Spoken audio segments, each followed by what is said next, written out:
لیکن صرف وہ باہر لکھا ہوگا کہ قادیانی یہاں اندر نہیں آ سکتے۔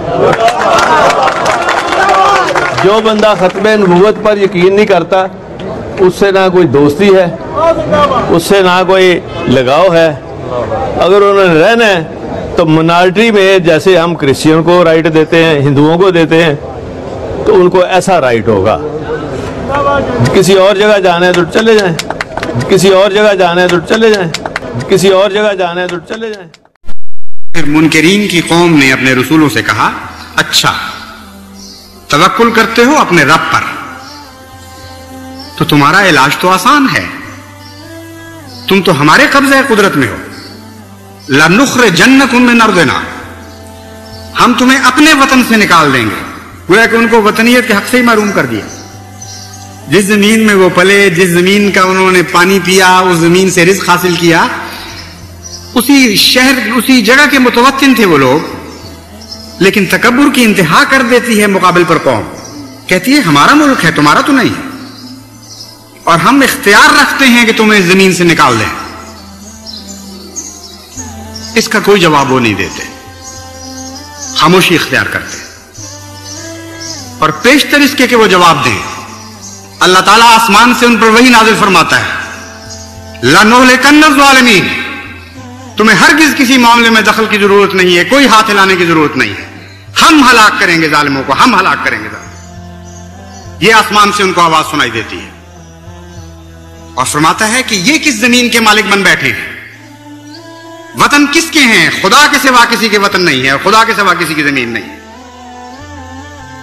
یہ کہتے ہیں ہم تمہیں زمین سے نکال دیں گے، اور ہم آسمان سے تمہیں خوشخبری دیتے ہیں، لَنُسْكِنَنَّكُمْ، ہم تمہیں لَنُسْكِنَنَّكُمُ الْأَرْضَ مِن بَعْدِهِمْ، یہ تو قصہ ماضی بن چکے ہیں لوگ، یہ تو کہانیاں بن جانے والے ہیں، ان کے بعد ہم تمہیں وارث بنائیں گے ان زمینوں کا جن سے یہ نکالنے کا دعویٰ کر رہے ہیں۔ ذَلِكَ لِمَنْ خَافَ مَقَامِي وَخَافَ وَعِيدِ، یہ شاندار مستقبل اس قوم کا ہے جو میرے مقام کا خوف رکھتی ہے اور میرے وعید سے نصیحت پکڑتی ہے اور استفادہ کرتی ہے، ان باتوں سے ڈرتی ہے جن باتوں سے میں ڈرایا کرتا ہوں۔ جب خدا تعالیٰ نے وحی کے ذریعے ان قوموں کو یہ پیغام دیا، اور یہ ایک جاری و ساری پیغام ہے، یہ ایسی کہانیاں ہیں جو ہمیشہ دہرائی جاتی رہی ہیں اور ہمیشہ دہرائی جائیں گی، ایک بھی استثناء دنیا ان کہانیوں میں نہیں دیکھے گی۔ پھر اللہ تعالیٰ فرماتا ہے انہوں نے ان سے گفتگو بند کر دی، وَاسْتَفْتَحُوا، اور عرض کیا کہ اے اللہ فتح تو تیرے ہاتھ میں ہے، ہم نے تجھ پر توکل کیا تھا، تیرا بے انتہا احسان اور کرم ہے کہ پیش طرح کے اس کے کہ ہم دعائیں کرتے تو رجوع برحمت ہوا، اور تو نے آسمان سے ہمیں خوشخبریاں دینی شروع کر دی، بس ہم تجھ سے ہی فتح مانگتے ہیں۔ یہ کہتے ہوئے انہوں نے اپنے رب سے فتح مانگی، وَخَابَ كُلُّ جَبَّارٍ عَنِيدٍ، اور ہر وہ شخص جس نے تکبر اختیار کیا تھا اور جبر اختیار کیا تھا، ہر سرکش اور حق کا دشمن ناکام و نامراد رہا۔ یہ وہ قرآن کریم کے طرز بیان ہے جس کا میں نے ذکر کیا تھا۔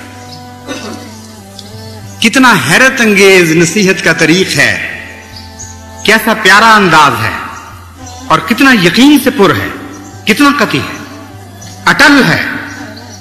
اس تقدیر میں جو خدا نے بیان کی ہے کوئی تبدیلی نہیں ہوئی اور کوئی تبدیلی نہیں ہو سکتی۔ بس وہ لوگ جو ہمیشہ خدا کے نام پر کھڑے ہوں گے، ان کے لیے ان رستوں کے سوا اور کوئی رستہ نہیں ہے۔